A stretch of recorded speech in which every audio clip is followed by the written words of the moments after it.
नमस्कार, capital TV Uttar Pradesh देख रहे हैं आप। मैं हूं आपके साथ राधिका राज।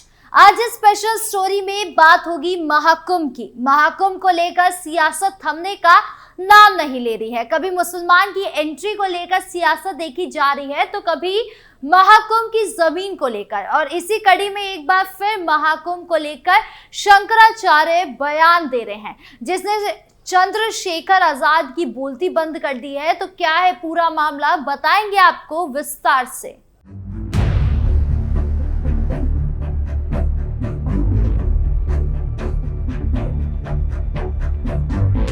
चंद्रशेखर आजाद का विवादित बयान। सबसे पहले आपको बता दें कि महाकुंभ को लेकर आजाद पार्टी के चंद्रशेखर आजाद ने क्या बोला, जिससे सियासत गरमाई।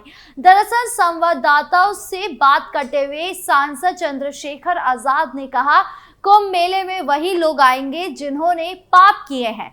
जिन्होंने पाप किए हैं उन्हें ही जाना चाहिए, लेकिन क्या कोई ये बताता है कि कोई पाप कब करता है। हालांकि चंद्रशेखर आजाद ने अपने इस बयान पर विस्तार से बात नहीं की है। चंद्रशेखर ने आगे ये भी कहा कि वर्तमान समय में भी मीडिया, पुलिस प्रशासन और न्यायपालिका कमजोर तबके के खिलाफ खड़ी नजर आती है। सांसद चंद्रशेखर आजाद ने उत्तर प्रदेश की कानून व्यवस्था पर भी निशाना साधा है। चंद्रशेखर ने कहा, उत्तर प्रदेश में स्थिति बहुत खराब है। यहाँ जंगल राज है। मुख्यमंत्री तानाशाही रवैया अपना रहे हैं। वो जो चाहते हैं करते हैं। यहाँ कब किसकी जान चली जाए पता नहीं। मुझे भी जान से मारने की कोशिश की गई। शंकराचार्य का पलटवार। चंद्रशेखर आजाद के विवादित बयान देने के बाद लोगों में आक्रोश देखा गया, जिसके बाद शंकराचार्य का भी पलटवार देखने को मिला। उन्होंने कहा, तो उनका मतलब है कि महाकुंभ में सिर्फ पापी ही आते हैं। क्या वो महाकुंभ में आए हैं? हम अपनी आस्था के कारण यहाँ आए हैं और हम बहुत खुश हैं। इससे किसी को कोई परेशानी नहीं होनी चाहिए। दरअसल सांसद चंद्रशेखर आजाद अपने ऊपर हुए हमले के मामले में पेश होने वाले सहारनपुर की अदालत आए थे। चंद्रशेखर ने इस दौरान कहा कि उनकी आजाद समाज पार्टी उन गरीबों और कमजोरों की लड़ाई लड़ रही है जिन्हें हजारों साल से धर्म और संप्रदाय के नाम पर अपमानित किया गया। मतलब चंद्रशेखर आजाद का कहना है कि पार्टी को सालों से धर्म के नाम पर अपमानित किया जा रहा है। तो अब जब वो ऐसे विवादित बयान दे रहे हैं जहां उनका कहना है कि महाकुंभ में पापी लोग जाते हैं, तो क्या ये धर्म को अपमान करना नहीं है? मुसलमानों को मिलेगी महाकुंभ में एंट्री, योगी। जहां एक तरफ ये विवादित बयान का वार पलटवार चल रहा है, वहीं दूसरी तरफ महाकुंभ में मुसलमान की एंट्री को लेकर भी जमकर सियासत देखी जा रही है। जहां अब सीएम योगी ने इस प्रश्न का जवाब दे दिया है और सियासत रोक दी है। दरअसल उत्तर प्रदेश के प्रयागराज में 13 जनवरी से 25 जनवरी तक महाकुंभ का आयोजन होगा। इस मेले में सभी सुरक्षा व्यवस्था को चाक चौबंद कर लिया गया है। मुख्यमंत्री योगी आदित्यनाथ ने प्रधानमंत्री नरेंद्र मोदी से मुलाकात कर महाकुंभ में आने का न्योता दिया। इससे पहले उन्होंने पूर्व राष्ट्रपति रामनाथ कोविंद, भाजपा के राष्ट्रीय अध्यक्ष जेपी नड्डा, गृह मंत्री अमित शाह और रक्षा मंत्री राजनाथ सिंह को 13 जनवरी को शुरू होने वाले महाकुंभ में शामिल होने का न्योता दिया। सीएम योगी ने निमंत्रण पत्र, नए वर्ष का टेबल कैलेंडर, डायरी, महाकुंभ 2025 के लोगों वाला प्रतीक चिन्ह, कलश और महाकुंभ से संबंधित साहित्य भेंट किए। मुसलमानों की होगी महाकुंभ में एंट्री। कुछ दिनों पहले ऑल इंडिया मुस्लिम जमात के अध्यक्ष मौलाना शहाबुद्दीन रजवी बरेलवी ने दावा किया था कि जिस जमीन पर महाकुंभ हो रहा है उसकी 55 बीघा जमीन वक्फ बोर्ड की है। इस बयान के बाद खूब हंगामा हुआ और आरोप प्रत्यारोप लगाए गए। यूपी के सीएम योगी आदित्यनाथ ने इस बात की प्रतिक्रिया दी है कि महाकुंभ में मुसलमानों को एंट्री मिलेगी या नहीं। आज तक के एक कार्यक्रम में सीएम योगी ने बोला, ऐसा शख्स जो खुद को भारतीय मानता है, भारतीय सनातन परंपरा पर श्रद्धा का भाव रखता है। कई लोग ऐसे हैं जो कभी किसी दबाव में आकर पूर्वजों ने इस्लाम कबूल कर लिया था, लेकिन अब वो भी अपनी परंपरा पर गर्व करते हैं। उन्होंने आगे कहा, ऐसे लोग अगर कुंभ आकर संगम में स्नान करते हैं तो कोई दिक्कत नहीं है, उनका स्वागत है। लेकिन अगर कोई ये कहेगा कि ये जमीन हमारी है और हम कब्जा करेंगे, तो मुझे लगता है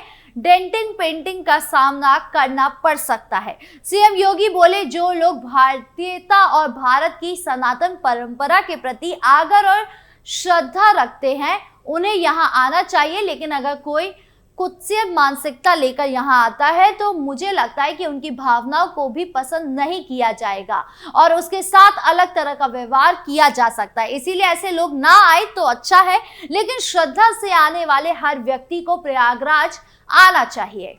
सीएम योगी को फिर से धमकी। महाकुंभ पर सेंध लगाने के लिए कुछ ना कुछ हो रहा है। मतलब एक तरफ सीएम योगी की सरकार है जो लगातार कोशिश कर रही है कि महाकुंभ को भव्य और दिव्य तरीके से मनाया जाए, तो वहीं दूसरी तरफ खालिस्तानी और मौलाना हर वो तरकीब लगा रहे हैं जिससे महाकुंभ को होने से रोक दिया जाए, फिर चाहे वो बॉम्ब ब्लास्ट की धमकी हो या फिर महाकुंभ आयोजित होने वाली जमीन को वक्फ की जमीन बताना। और अब इसी कड़ी में सीएम योगी को महाकुंभ को लेकर जान से मारने की धमकी दी गई है। दरअसल उत्तर प्रदेश के मुख्यमंत्री सीएम योगी को जान से मारने की धमकी मिली है। साथ ही महाकुंभ को भी नहीं होने देने वाला भड़काऊ पोस्ट फेसबुक पर लिखा गया।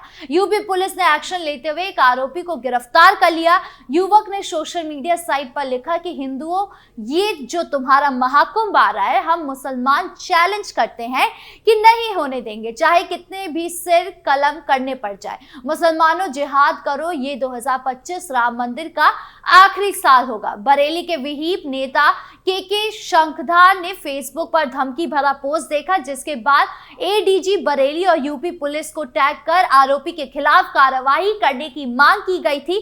पुलिस और खुफिया विभाग की टीम अलर्ट हो गई। बता दें कि शुक्रवार देर रात बरेली पुलिस ने आरोपी को गिरफ्तार कर लिया। युवक ने महाकुंभ और राम मंदिर को तहस नहस करने की धमकी दी थी। इसके साथ ही मुख्यमंत्री योगी आदित्यनाथ की हत्या की भी धमकी दी थी। युवक ने लव जिहाद में लड़कियों को उठा ले जाने की धमकी दी थी। हालांकि अब युवक को गिरफ्तार कर पूछताछ जारी है।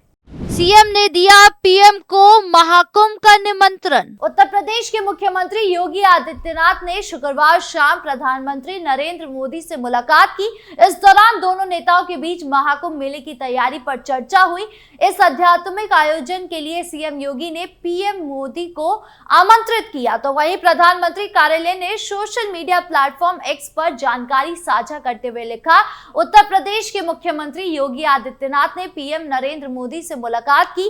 वहीं सीएम योगी ने मुलाकात की तस्वीरों को सोशल मीडिया प्लेटफॉर्म एक्स पर शेयर करते हुए लिखा, आदरणीय प्रधानमंत्री नरेंद्र मोदी से नई दिल्ली में शिष्टाचार भेंट की। आपके मार्गदर्शन और प्रेरणा से सनातन गर्व का प्रतीक महाकुंभ 2025 प्रयागराज आज अपने दिव्य भव्य और डिजिटल स्वरूप से दुनिया को नए भारत का दर्शन करा रहा है।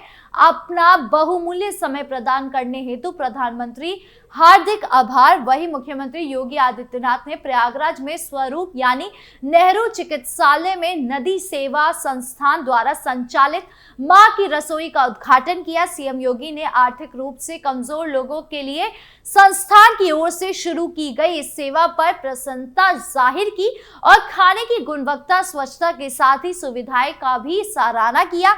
उन्होंने थाली परोसकर सेवा भी की और मां की रसोई के किचन का भी अवलोकन किया। सीएम योगी का वक्फ पर रिएक्शन। कुछ मौलाना सीना ठोक कर कह रहे हैं कि महाकुंभ जिस जमीन पर आयोजित हो रहा है वो वक्फ बोर्ड की जमीन है, जिस पर सीएम योगी का जबरदस्त बयान सामने आया। दरअसल मुख्यमंत्री योगी आदित्यनाथ ने कहा कि भारत की सनातन धर्म की जो मान्यता है ये दुनिया की सबसे प्राचीन संस्कृति है। इसकी तुलना किसी मत, मजहब या संप्रदाय से नहीं हो सकती। हजारों वर्षों की विरासत मेरे पास है। इसके सांस्कृतिक और आध्यात्मिक आयोजन भी उतनी ही प्राचीन है। आकाश में जो भी ऊंचा है सनातन की परंपरा, इसकी तुलना नहीं की जा सकती। वक्फ बोर्ड के नाम पर जमीन कब्जे के मुद्दे पर मुख्यमंत्री ने सख्त रुख अपनाते हुए कहा कि ये समझना मुश्किल है कि वक्फ बोर्ड है या भू माफियाओं का बोर्ड। हमारी सरकार ने वक्फ अधिनियम में संशोधन किया है और एक एक इंच जमीन की जांच करवा रही है। जिन लोगों ने वक्फ के नाम पर जमीन कब्जाई है उनसे जमीन वापस ली जाएगी और गरीबों के लिए आवास, शिक्षण संस्थान और अस्पताल बनाए जाएंगे। उन्होंने कहा कि कुंभ की जमीन पर दावा करने वाले अपनी खाल बचा ले बस। कुंभ यानी महाकुंभ की परंपरा वक्त से कहीं पुरानी है। सनातन धर्म की ऊंचाई आकाश से भी ऊंची और गहराई समुद्र से भी गहरी है। इसकी तुलना किसी मत या मजहब से नहीं की जा सकती। जिस तरीके से महाकुंभ पर लगातार सेंध लग रहे हैं, उससे ये तो साफ है कि सीएम योगी हर मुमकिन कोशिश कर रहे हैं जिससे महाकुंभ को भव्य और दिव्य को बनाने में रुकावट ना आए। सीएम योगी का सपना सच हो पाएगा या नहीं, ये देखने वाली बात होगी। आपको क्या लगता है, कमेंट बॉक्स में जरूर बताएं। वीडियो अच्छी लगी हो तो लाइक शेयर करें और चैनल को सब्सक्राइब करना ना भूलें। नमस्कार।